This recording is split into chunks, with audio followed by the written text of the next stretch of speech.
Assalamualaikum warahmatullahi wabarakatuh. A'udzu billahi minasy syaithanir rajim. Bismillahirrahmanirrahim. Alhamdulillahi rabbil alamin wassalatu wassalamu ala asyrafil anbiya'i wal mursalin sayyidina Muhammadin wa ala alihi wa sahbihi ajma'in.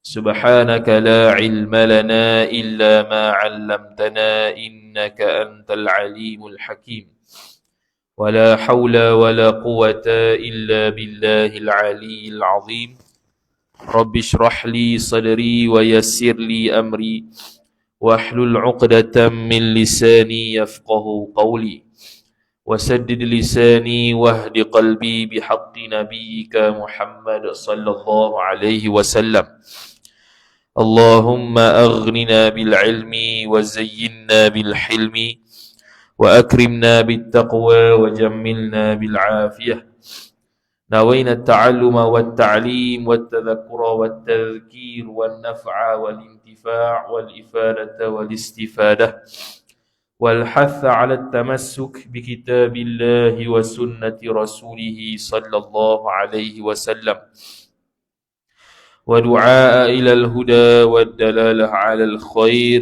ابتغاء وجه الله مرضاته وقربه وثوابه سبحانه وتعالى آمين يا رب العالمين.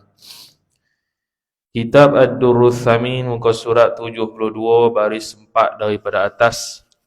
Qala al-musannifu rahimahullahu ta'ala wa nafa'ana Allah bi'ulumihi wa bi'ulumikum wa bi'ulumi masyayikhina fid darain amin ya rabbal alamin.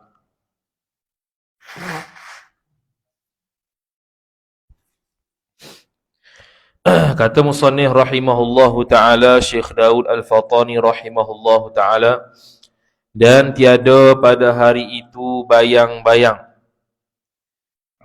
Bayang-bayang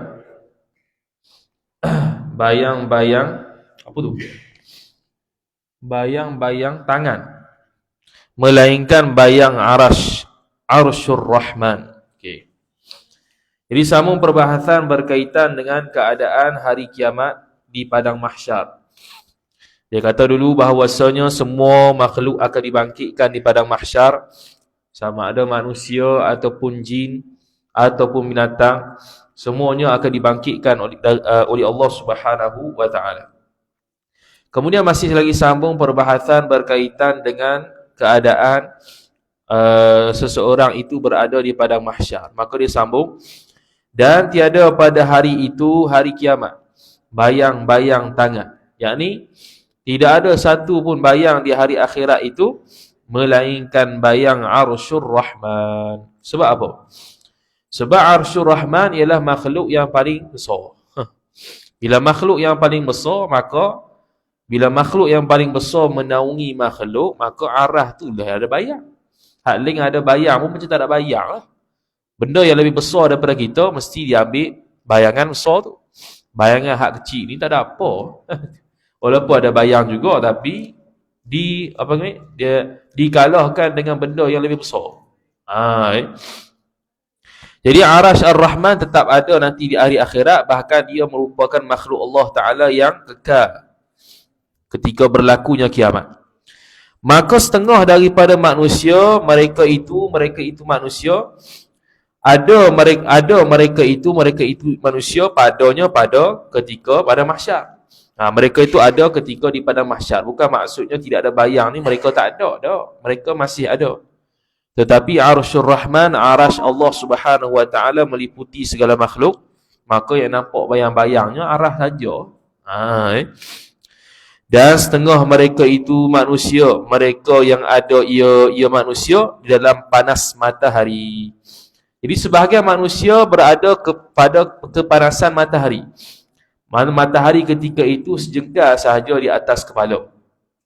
Jadi kalau dah sejengkal tu, faham-faham lah, panas dah tu sangat dahsyat. Sehingga kan manusia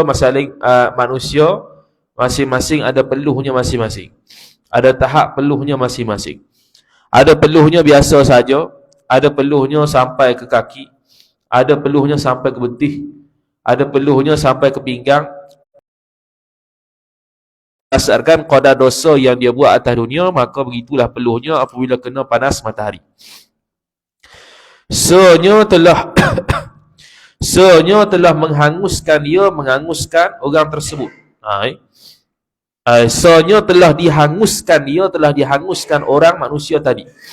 Dia telah dihanguskan. Dihangus dengan siapa? Dihangus dengan matahari. Terbakar. Menyebabkan dia kepanasan. Dan senyum telah hampir daripada makhluk, iaitu matahari tadi hampir daripada makhluk. Hingga jika dihulurkan tangannya, tangan manusia, niscaya dapat dicapainya seorang akan dia akan matahari. Kalau dah sejengkal ni bukan takat tangan, jari sampai dah. Sejengkal gini je. Jadi bila kita letak tangan ke atas pun dah nampak ataupun dah sentuh matahari. Itu kalau letak tangan, letak jari, letak tangan satu tangan ni pun jadi dah, tak payah angkat. Letak tangan tu sampai dah matahari. Sebab qadar dia sejengkal. Ia lebih rapat daripada kita, daripada matahari dunia. Matahari dunia jauh, berkilo-kilo, beribu-ribu kilometer. Bila kena musim panas tak. Peluh juga, tapi tak peluh macam tu lah. Peluh yang kiamat ni peluh sampai membanjiri tempat sendiri. Dan digandakan panasnya, panas matahari atas tengah kaum, qadar 70 ganda. Ni bagi orang kafir, orang maksiat kenalah. Bagi orang beriman, panas matahari biasa. Panas matahari tu biasa sebab dia dapat naungan arasy. Orang mukmin yang mendapat naungan arasy, Nabi sallallahu alaihi wasallam sebut atau kama qala 7 golongan. Tu makruflah dalam hadis yang sahih. 7 golongan yang mendapat naungan arasy. Tu dia panggil naungan arasy ni, maksudnya orang yang tidak dapat kepanasan matahari tu macam orang yang dapat. Iaitu antaranya orang yang pergi balik masjid. Orang yang meninggalkan maksiat kerana Allah Ta'ala. Itu semua antara benda-benda dan orang-orang yang menjadi ciri-ciri yang mendapat naungan Arsyur Rahman di hari akhirat. 7 golongan tu. Itu hadis yang jelas, hadis yang ma'ruf, yang diketahui oleh semua orang. Kemudian dia kata qadar 70 kali ganda daripada panasnya panas matahari pada ketika hari yang sangat panasnya panas matahari. Ketika panas mana ni? Ketika panas dunia. Panas dunia, musim dunia punya panas ni kali 70 kali ganda, hak itulah yang ada di akhirat nanti. Sama juga dengan api.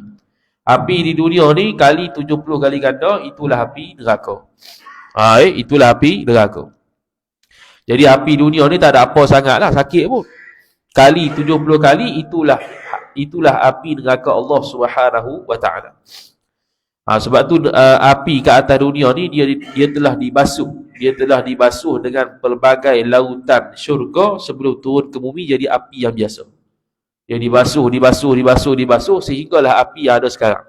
Jadi api yang ada sekarang asalnya daripada neraka, tapi sudah dibasuh berpuluh-puluh kali. Sehinggalah jadi api yang ada atas dunia ni.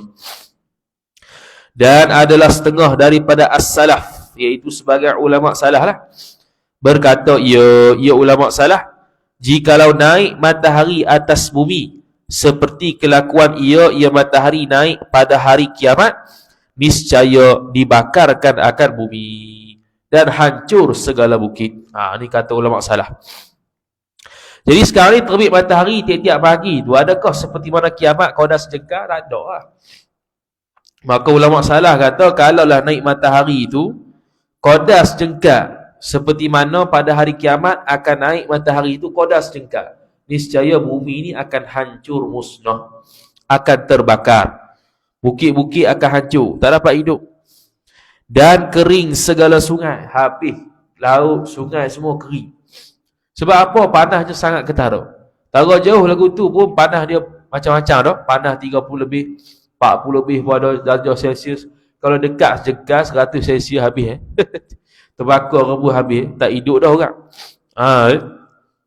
Maka apabila menilik seorang bagi matahari tadi, niscaya terkejut ia seorang. Kalau tengok matahari kau dah sejengkal tu, dia terkejut.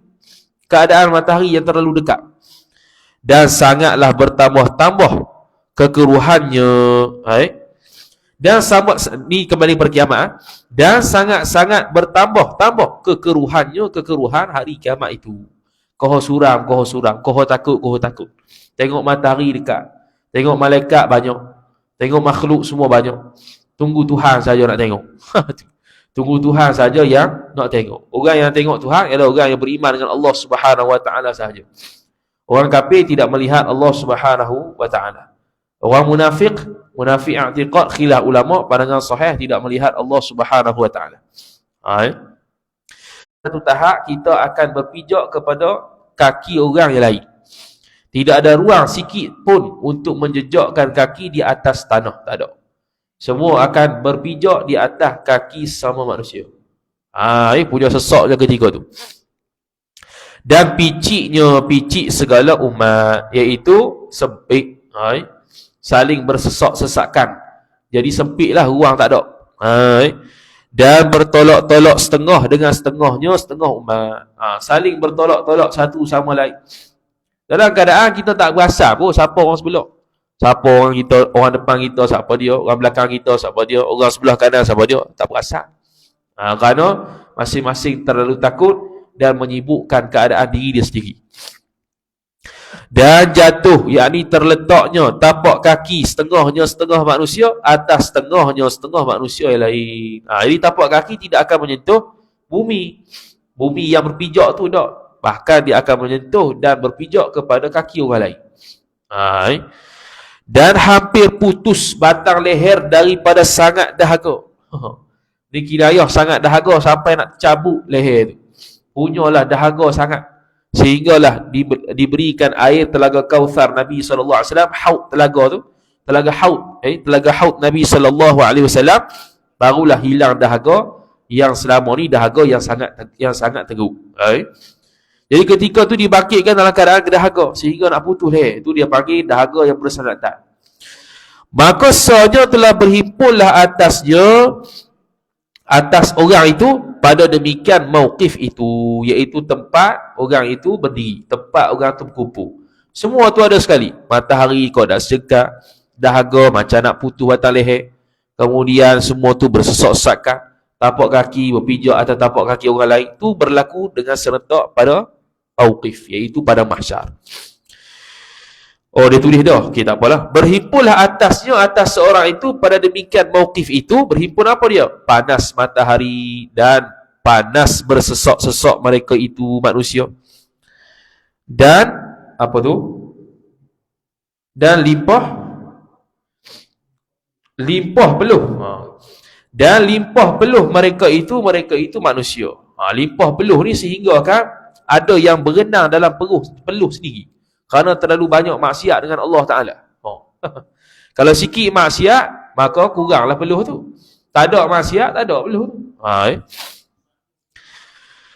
Atas muka bumi tadi, dan limpah peluh mereka itu manusia atas muka bumi. Muka bumi ni tak. Muka bumi di mauqif tu tak. Muka bumi pada mahsyar tu. Makna di bawah tanah tu melimpah peluh-peluh mereka.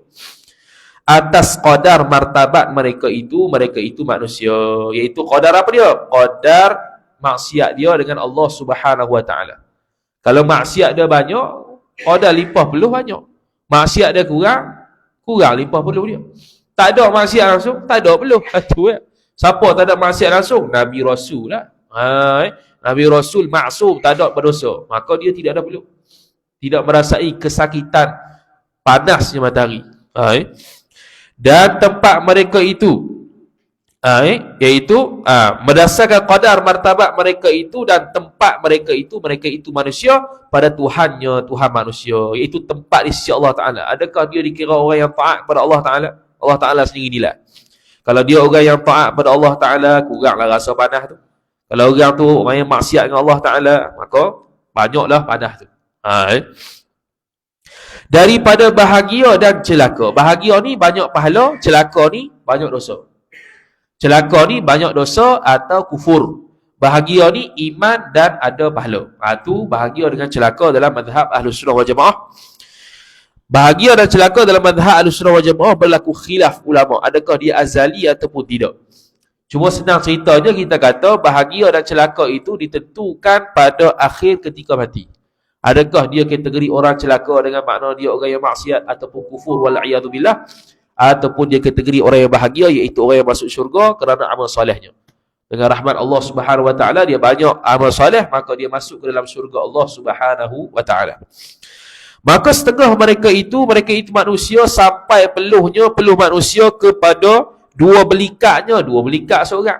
Ada sampai peluh itu dekat dua belikat.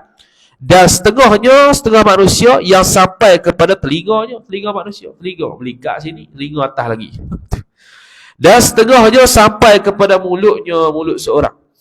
Dan hampir terkelam, iaitu hampir tenggelam. Hampir tenggelam dengan peluh sendiri. Mereka berenang dalam peluh sendiri. Hak ni lah kalau dengar hak ustaz-ustaz kiamat duk cerita tu berenang dalam peluh sendiri, hak ni kerana hampir tenggelam. Bila hampir tenggelam, dia berenang lah. Untuk menyelamatkan diri daripada tenggelam. Dan satu riwayat daripada Dhahak. Dhahak ni tabi'i lah. Nama orang ni. Bukan nama benda. Satu riwayat daripada Dhahak dia kata, dan bersesak-sesak segala makhluk, bertolak-tolak mereka itu makhluk setengahnya akan setengahnya, hingga adalah di atas kaki serta kaki. Hingga adalah di atas kaki 1000 kaki. Atas satu kaki ada 1000 kaki pula. Atas satu kaki ada 1000 kaki pula. Punya sesak atas itu. Hebat ni. Sesak si kadang bergalah. Hingga masuk manusia di dalam peluh. Masuk peluh ni peluh sendiri lah. Masuk manusia dalam peluh ni peluh sendiri. Peluh orang lain dia tak tanggung. Kawan tu nak tenggelam dah. Kita tenggelam sekali ya, dah. Tu. Jadi kita tak nak bayang macam mana kalau saling duduk atas tapak kaki, peluh masing-masing tenggelam dalam peluh sendiri. Tak tenggelam oleh orang lain. Dia peluh sendiri kena tenggelam. Dia tenggelam dalam peluh sendiri. Contoh sampai ke telinga ke, sampai ke mulut ke, jadi dia kena berenang. Lepas tu orang sebelah dia tu tak tenggelam sama, tak tenggelam. Tu. Orang sebelah dia tu kalau orang soleh tak ada peluh ataupun peluhnya sikit lah. Walaupun duduk kaki yang atas yang sama. Jadi tu benda yang pelik sikit lah. Pelik tak pelik mana sebab tak lalu lagi. Tu. Dan pada satu hadis, ada satu hadis Nabi SAW dia kata, jikalau lepas perahu di dalam peluh segala makhluk pada demikian hari itu, niscaya berjalan ia perahu. Seolah-olah peluh manusia ketika tu macam lautan. Kalau diletakkan perahu berjalan. Letak kapal berjalan. Hebat tu.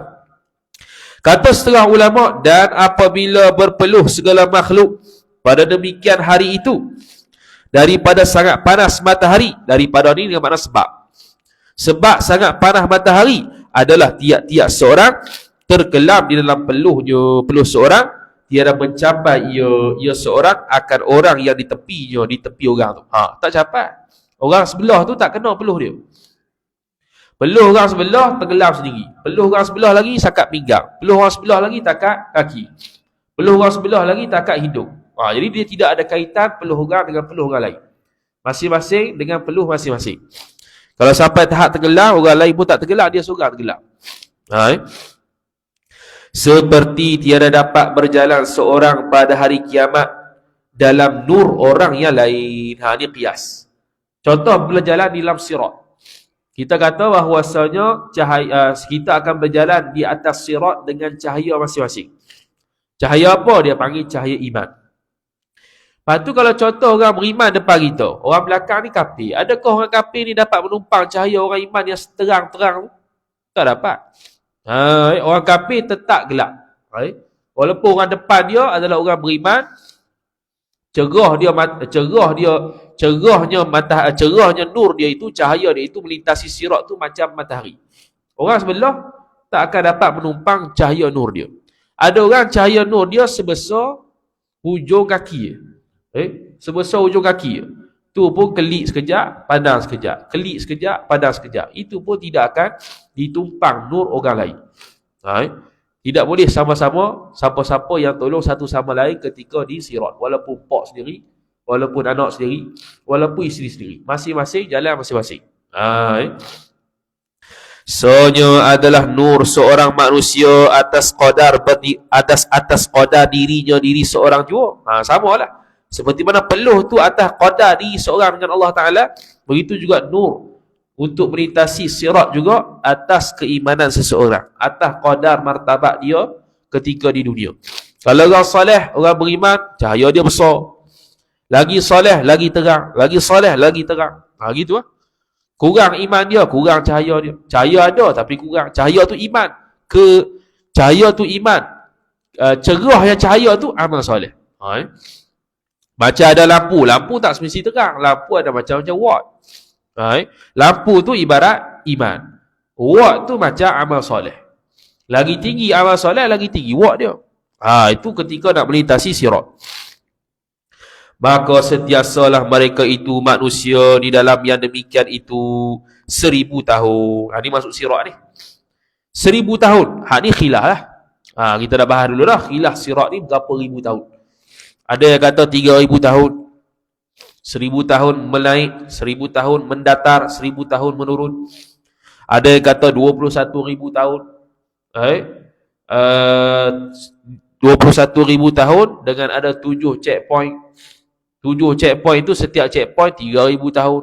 1000 tahun menaik, 1000 tahun mendatar, 1000 tahun menurun. 7 kali 3, 21,000. Setiap checkpoint itu pula ditanya pula oleh soalan. Soalan tentang tauhid, soalan tentang sembahyang, soalan tentang taharah, haid nifas, wuduk mandi, soalan tentang zakat, soalan tentang haji, soalan tentang puasa, soalan yang last sekali, soalan berkaitan dengan siapa yang dia zalimi di dunia nanti. Dia di dunia dulu. Dari sudut gumpat, tak maaf lagi, hutang tak bayar lagi dan sebagainya. Kemudian kata Musannif rahimahullahu taala, hingga mendengar mereka itu manusia, suara memukul. Memukul apa tu? Suara memukul apa?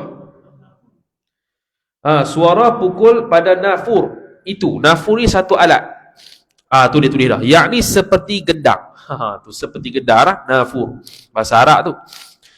Dia kata, hingga mendengar mereka itu manusia, suara memukul an-nafur.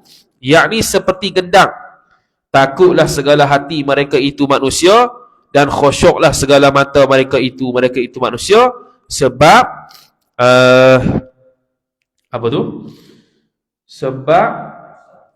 Sebab besar suara pukul pada nafur itu, iaitu gendang. Ni kat akhirat belakang lah ni, dibaca hajar ni, nak terang lebih-lebih tahu itu. Dan sangka mereka itu manusia turun azab dengan mereka itu, yakni pada mereka itu makhluk. Dia dengar suara gendang tu ingatkan turun azab, tapi bukan. Suara mengerikan. Maka antara demikian itu nyata bagi mereka itu makhluk Arsyur Rahman. Dia pukul gendang tu sebab nak tunjuk dan nak nyatakan, nak zahirkan arasy Allah Subhanahu wa taala di atas langit. Di semua ketika itu manusia akan melihat Arsyur Rahman, arasy Allah Subhanahu wa taala, iaitu makhluk yang paling besar di atas alam ni. Menanggung 8 orang malaikat. Di akhirat yang tanggung arah 8 orang. Di dunia sekarang ni yang tanggung arah 4 orang. Itu disebut dalam Quran secara jelas lah. Kenapa 4, kenapa 8 tu wallahu a'lam lah. Allah Ta'ala yang tugaskan 4 orang tanggung arah di atas dunia, 8 orang tanggung arah di akhirat. Dia panggil ada malaikat khusus, malaikat hamalatul arsy, malaikat yang menanggung arasy. Seorang malaikat perjalanannya 20,000 tahun. Jarak dia lah. Jarak antara satu malaikat dengan satu malaikat 20,000 tahun perjalanan. Cuma timbul kemuskilan lah. 20,000 tahun perjalanan ni jalan kaki ke, jalan kuda ke apa. Biasanya diukurkan dengan jalan dengan apa? Dengan perjalanan yang paling cepat. Yang paling cepat dengan apa? Kalau kuda ibarat kuda berlari 20,000 tahun. Sampai kat mana? Situlah jarak dia. Dan bagi aras tu suara yang amat besar dengan tasbih. Dalam kitab Kifayatul Muhtaj berkaitan dengan Isra' Mi'raj, kitab Syekh Daud Al-Fatari juga rahimahullah taala, nama dia Kifayatul Muhtaj. Ada ceritalah arah tu ada 1000 mulut, ada 1000 lidah, Dia bertasbih dengan Allah Ta'ala. Subhanallah, subhanallah, subhanallah. Jadi tak heranlah dia ada mulut sebab dia bukan Tuhan. Arah tu bukan Tuhan. Nak ada 1000 mulut, 1000 lidah pun lantak dia lah. Tu Allah Ta'ala buat. Semua lidah tersebut semua bertasbihkan Allah Subhanahu Wa Ta'ala. Subhanallah, subhanallah, subhanallah. Tiada kuasa segala ukul. Segala ukul ni segala orang-orang yang ada akal. Tak ada kuasa bagi orang-orang yang ada akal itu mendengar akan dia akan tasbih aras tadi. Oh, tak sanggup nak dengar. Tak tahu lagu mana tu. Hingga apa tu? Hingga tetaplah aras pada bumi yang putih. Bumi putih ni bumi mauqif, mahsyar tu lah. Kita akan duduk, kita akan berdiri di padang mahsyar yang putih. Sifat dia warna putih. Tu ya yang kita tahu. Macam warna putih lagu mana wallahu a'lam. Tapi kita akan masuk pada mahsyar yang putih. Yang dijadikan Allah Ta'ala seperti firman Allah dalam surah Al-Ibrahim. Surah Ibrahim ayat 48. Yawma tubaddalul ardu ghairal ardi was-samawat. Was-samawatu matwiyatun biyaminih. Tu ayat lain-lain tu. Tadi tu surah Ibrahim. Lepas tu was-samawat tu surah Az-Zumar ayat yang ke-67.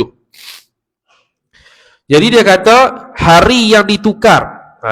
Ini maksud ayat hari yang ditukar akan bumi lain daripada bumi. Yang ini lain daripada bumi yang di dunia. Tukar. Dan 7 petala langit dilipat 7 petala langit dengan kudrat Allah Subhanahu Wa Ta'ala. Tengok. Biyaminih. Kalau ikutkan dengan tangan kanan Allah. Dengan tangan kanan Allah Subhanahu Wa Ta'ala. Tapi sebab apa Syekh Daud terjemah kudrat? Sebab bukan maksud tangan.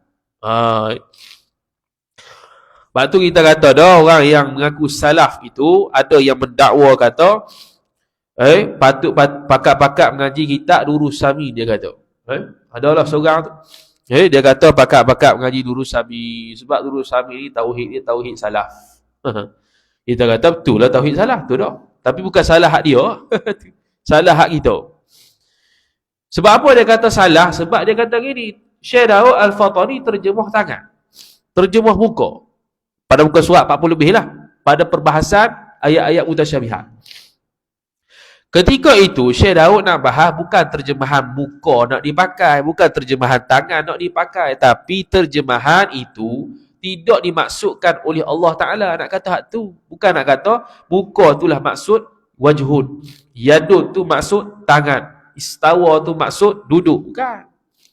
Jadi dia terjemah itu dia panggil bahasanya terjemahan darurah.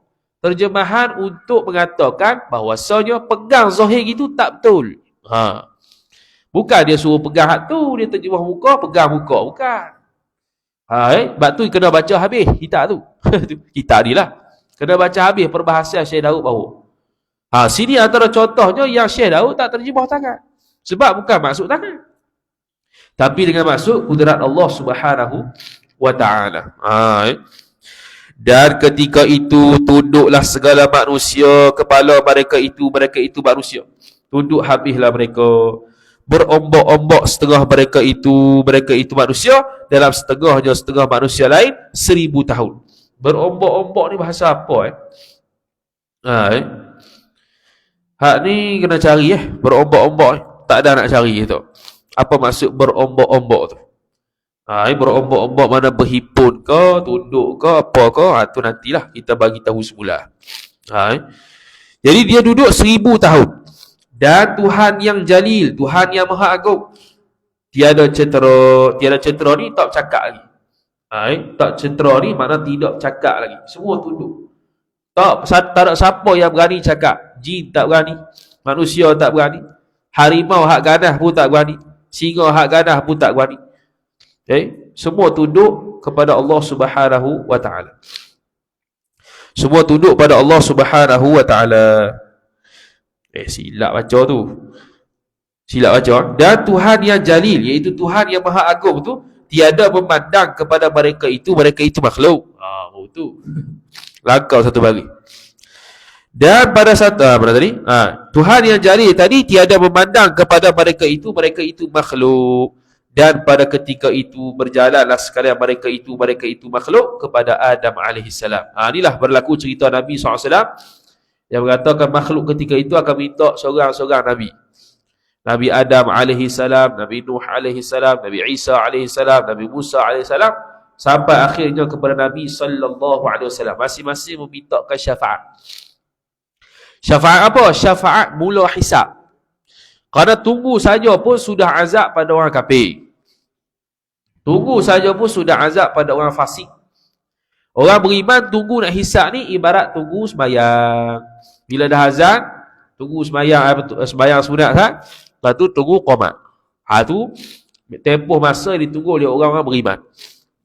Singkatlah masa dia tu. Walaupun lama sebenarnya, tapi dia tunggu tu macam singkat masa tu, sekejap je. Orang kafir dan orang fasik saja yang seksa menunggu bila nak hisab. Maka ketika itu dia pakat cari Nabi dan Rasul yang boleh tolong mereka cepat-cepat hisab. Antaranya yang pertama ialah Nabi Adam alaihissalam. Maka dia pun kata, dan pada satu cetera, cetera ni baru cerita. Maka berkata setengah manusia bagi setengahnya setengah manusia lain, tiada engkau lihat barang yang ada kamu padanya. Pada Nabi Adam, dia ceritalah ni. Ditanya Nabi Adam, mu tak tengok kamu ada apa ni wahai Nabi Adam? Dan pada barang yang sampai kamu, iaitu tahap dia tahap Rasul. Mu sampai tahap tu dah. Tiadakah engkau cari orang yang okey, gini. Dia kata, maka berkata setengah manusia bagi setengahnya setengah manusia. Mana ni mereka saling bercakap antara satu sama lain. Ni tak jumpa Nabi lagi. Tadi dia stop dekat kata berjalan sekalian mereka itu kepada Adam. Nokta. Lepas tu dia masuk satu cerita yang nak buat mari, cerita yang mereka jumpa Nabi Adam, Nabi Nuh, Nabi Isa, Nabi Musa sampai Nabi SAW. Maka dia pun kata, maka berkata setengah manusia bagi setengahnya setengah manusia yang lain. Mereka saling berkata-kata. Tiadakah engkau lihat barang yang ada kamu padanya? Mu tak tengok kau diri kamu ni ada apa ni? Kita tak ada apa ni. Sejak gini tak jadi apa ni. Dan pada barang yang sampai kamu, kita sampai kat mana ni? Sampai di mauqif mahsyar. Tiadakah engkau cari orang yang bersyafaat bagi kamu? Kita tak mahu kau cari orang yang boleh beri syafaat ni. Dia panggil syafa'atul uzma. Syafaat yang paling besar. Asy-syafa'atul uzma. Syafaat yang paling besar ialah syafaat mula hisab. Tu syafaat paling besar. Bukan syafaat masuk syurga. Bukan syafaat menyelamatkan orang daripada neraka. Tapi syafaat paling besar ialah syafaat mula hisab. Kerana ketika itu semua makhluk berasa tersiksa, berasa tertunggu-tunggu bila nak hisab. Maka terjadi yang hisab dengan sebab Nabi SAW. Dia kata, tiadakah engkau cari orang yang bersyafaat bagi kamu kepada Tuhan kamu? Artinya, supaya berpalinglah kamu daripada haru-hara mauqif ini. Supaya kita ni beredar, bebas daripada huru-hara mahsyar. Sekarang tak tahu nak buat apa ni. Duduk dia lagu ni. Nak cakap tak berani pula. Ada Allah Ta'ala. Mereka saling bercakap satu sama lain. Jikalau kepada neraka sekalipun, sampai tahap gitu. Walaupun sampai tahap ke neraka sekalipun, tak apalah, ada keputusan ni bagi orang kafir. Orang kafir ketika itu, dia tak tahan dengan mauqif. Dia tidak tahan ketika berdiri lama di padang mahsyar. Sehingga mereka mengatakan kalau masuk neraka, masuklah. Tak heran. Dia ingatkan neraka tu sejuk kot. Neraka lagi teruk daripada padang mauqif tu. Tempat padang mahsyar tu, teruk-teruk dia pun neraka teruk lagi. Jadi ada orang yang mengharap bahawasanya dia masuk neraka lebih baik daripada tunggu tak tahu apa ni. Dan berkata mereka itu manusia adalah berhenti segala makhluk 3,000 tahun. 3,000 tahun diri. 3,000 tahun diri ni bagi orang beriman sekejap. Bagi orang yang kafir memang 3,000 sungguh. 3,000 tahun ni adalah masa untuk lintas sirat. 3,000 tahun juga adalah masa untuk berdiri di padang mahsyar. Punya lama. Maka berkata setengah manusia bagi setengahnya setengah manusia lain. Dia kata, pergilah olehmu kepada Adam, yakni kepala-kepala yang mengikut Rasul yang dahulu-dahulu. Kepala-kepala ni ketua lah. Ketua-ketua yang mengikut Rasul yang dahulu-dahulu. rasul-rasul yang dahulu, dia yang kepala. Dia yang ketua. Dia digelar sebagai Abul Bashar, bapa bagi segala manusia. Itu Nabi Adam alaihissalam, bapa bagi sekalian manusia. Maka dia kata, pergi kepada Adam, yakni kepala-kepala yang mengikut Rasul yang dahulu-dahulu daripada Nabi kita, yang tiada sampai kepada mereka itu khabar Nabi kita, penghulu bagi segala anbiya. Kejap. Dia kata, pergi oleh kamu kepada Adam, yakni kepala-kepala yang mengikut Rasul yang dahulu-dahulu daripada Nabi kita, yang tiada sampai kepada mereka itu khabar Nabi kita, penghulu bagi segala anbiya. Okey, gini. Kepala-kepala ni nak terangkan bahawasanya siapa yang pergi kepada Adam ni? Ketua-ketua yang ikut Rasul yang dahulu. Iaitu Nabi Musa alaihissalam, pengikut dia ada ketua dia. Nabi Isa alaihissalam, pengikut dia ada ketua dia. Nabi Yahya alaihissalam, pengikutnya ada ketua dia. Masing-masing ketua ni nak suruh jumpa Nabi Adam alaihissalam, minta syafaat. Okey. Lepas tu mana dia?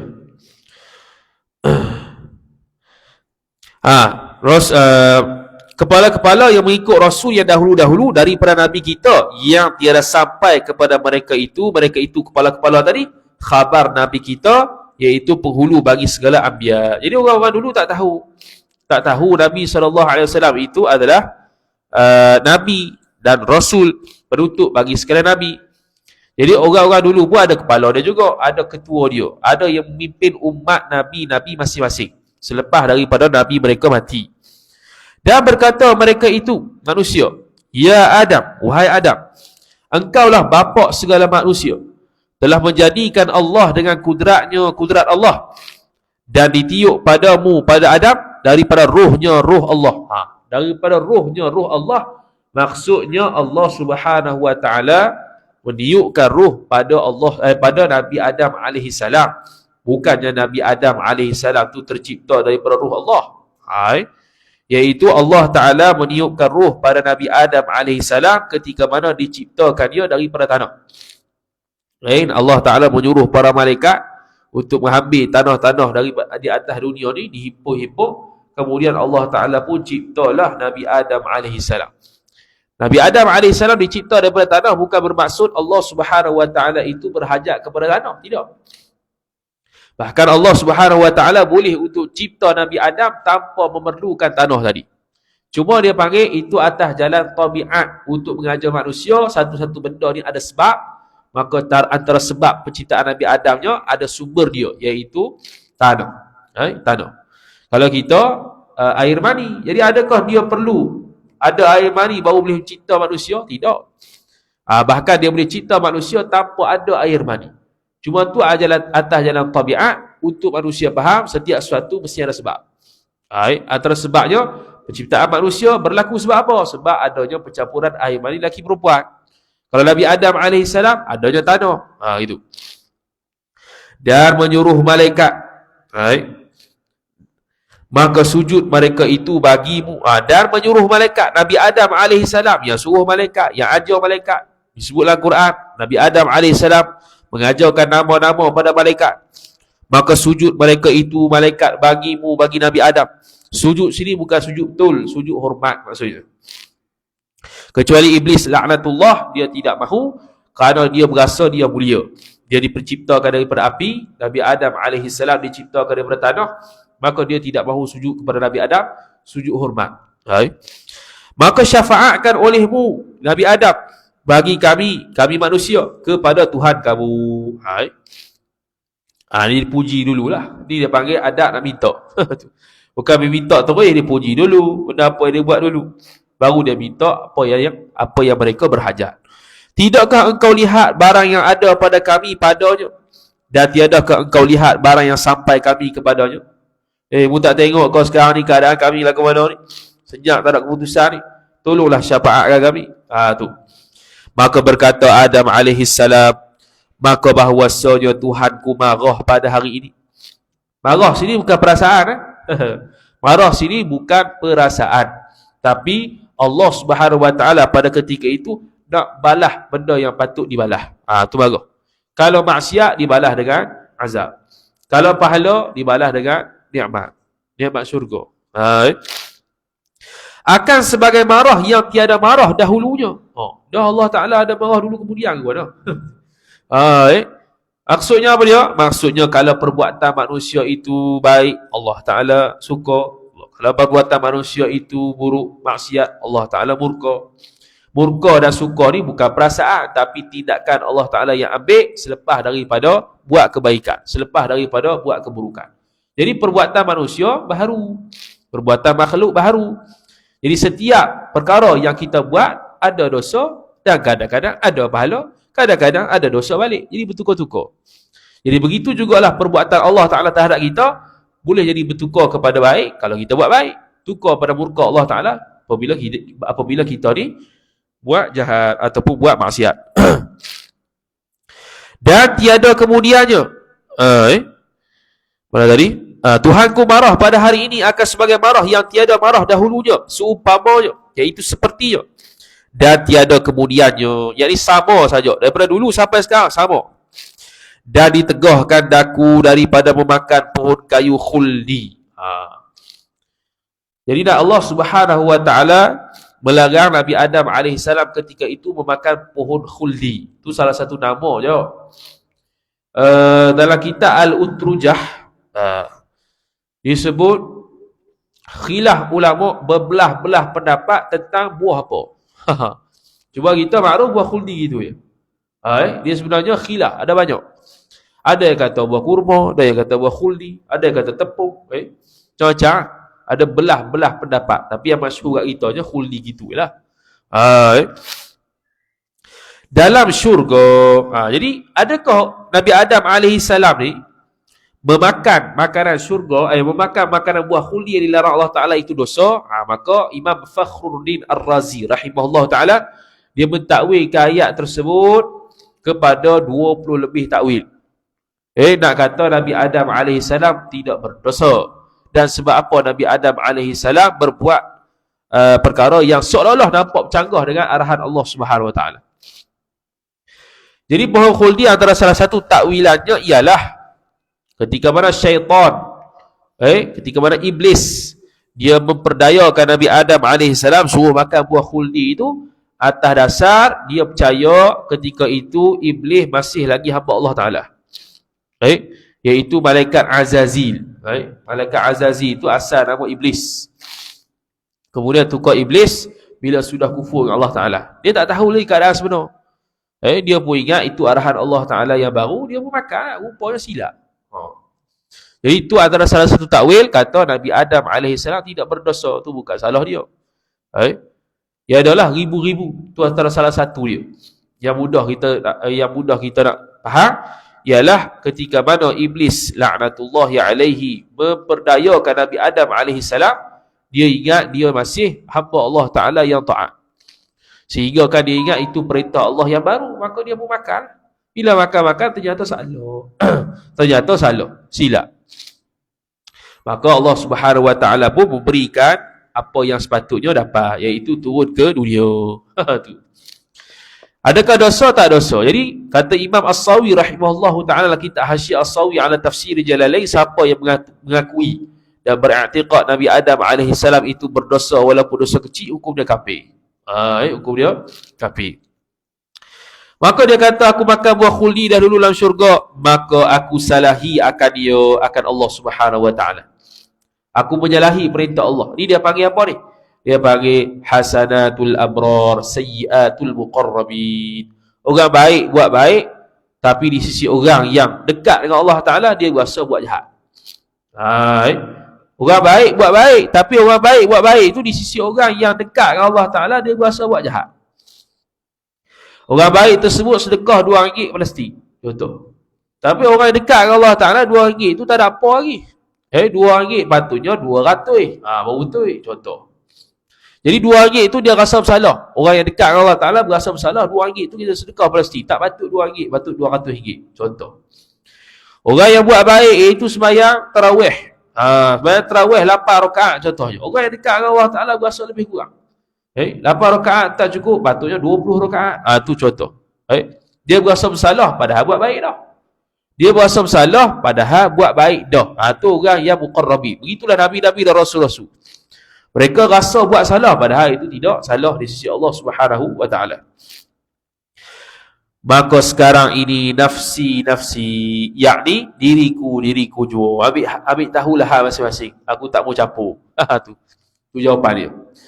Maka pergilah kamu kepada Nuh alaihi salam. Pergilah kepada Nabi Nuh alaihi salam. Nabi Nuh alaihi salam Adam, Idris, Nuh. Nuh ialah nabi yang ketiga berturut-turutan lah. Adam, Idris, Nuh. Baik. Jadi pergilah kepada Nabi Nuh alaihi salam, maka pergi mereka itu manusia mencari Nabi Nuh hingga berjumpa. Cari berapa tahun tu? 1000 tahun. Cari saja 1000 tahun selang-seli Nabi tu. 1000 tahun pergi cari. Mana Nabi Nuh? Maka berkata mereka itu manusia, ya Nuh, engkau awal pesuruh kepada isi bumi. Jadi timbul kemusykilan. Pesuruh yang awal, Rasul lah pesuruh ni. Pesuruh yang awal, dah Nabi Adam ke Rasul ke mana? Nabi Adam AS menurut pandangan mu'tamad, dia Rasul yang pertama. Cuma Nabi Nuh AS digelarkan sebagai Rasul yang pertama sebab dialah awal-awal Rasul yang mencegah syirik. Selepas Nabi Adam AS meninggal, maka berlakulah kesyirikan yang berluasa balik. Maka datang Nabi Nuh AS membanteras syirik tersebut. Dialah Rasul pertama yang membanteras kesyirikan umat. Lepas pada tu, Nabi-Nabi lain lah. Nabi SAW, Nabi Isa, Nabi Musa dan sebagainya. Dan menamakan Allah akan kau abdun syakurun. Allah Ta'ala menamakan kau hamba yang amat bersyukur. Jadi Nabi Adam AS hidup 1000 tahun. Nabi Nuh AS 950 tahun. Ya Allah, hidup 950 tahun, kata Ibnu Kathir, Al-Imam Ibnu Kathir rahimahullah ta'ala, 80 orang saja beriman. 950 orang hidup, 80 orang saja beriman dengan Nabi Nuh AS. Itulah dia kategorikan sebagai Rasul Ulul Azmi, orang yang paling tinggi kesabaran dia. 950 tahun tu 80 orang ikut dia. Hal lain semua syirik dengan dia. Kemudian dia kata, maka syafaatkan oleh engkau bagi kami kepada Tuhanmu. Wallahu ta'ala a'lam. Sallallahu ala sayyidina Muhammad wa ala alihi wa sahbihi wa baraka wa sallam. A'udhu billahi minasyaitanir rajim. Bismillahirrahmanirrahim. Alhamdulillahi rabbil alamin. Wassalatu wassalamu ala asyrafil anbiya'i wal mursalin. Sayyidina Muhammad wa ala alihi wa sahbihi ajma'in. اللهم زدنا علما وارزقنا فهما اللهم زدنا علما وارزقنا فهما اللهم زدنا علما وارزقنا فهما وصلى الله على سيدنا محمد وعلى آله وصحبه وبارك وسلم والحمد لله رب العالمين والسلام عليكم ورحمة الله وبركاته.